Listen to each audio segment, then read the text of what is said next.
it's very challenging to provide a very condensed explanation of magic. But I do want to provide you a brief introduction of what magic is. Magic, as understood within occultism, is the application of occultism. It's the putting to use of what is understood as the mystical or esoteric experiences and wisdom. I use that term loosely. And so, as I've said before, the definition that I use and most people use in a lot of occult circles is that defined by Aleister Crowley. And because it really does kind of give the most accurate definition of what magic is, and that is the science and art of causing change to occur in conformity with will. And that emphasis on will is essentially the application that I was referring to. That will is the individual's will.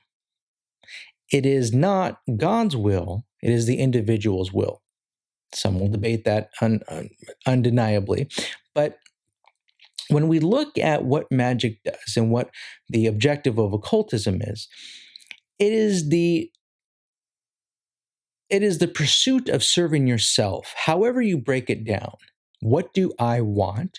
What do I want to acquire? What do I want to happen? What do I want? What do I?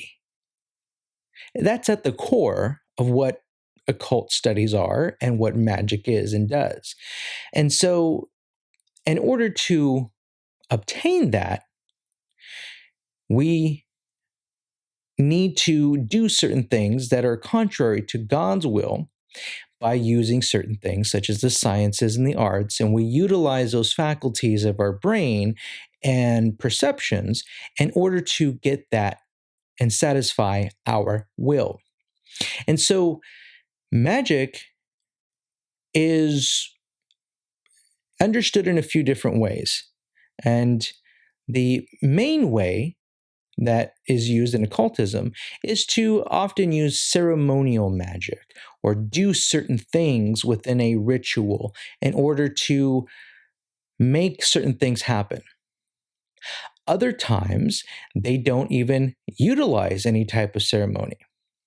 And oftentimes, magic is actually practiced by those who may not even know that they're actually practicing magic.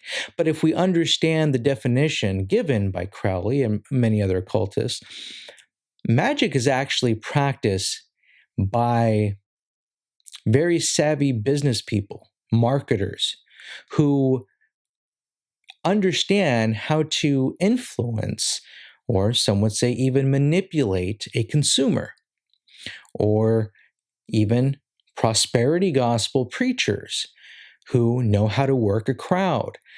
Or sometimes it would be even considered like Hitler would have used magic. The power of persuasion in order to acquire certain things for oneself is essentially what magic is.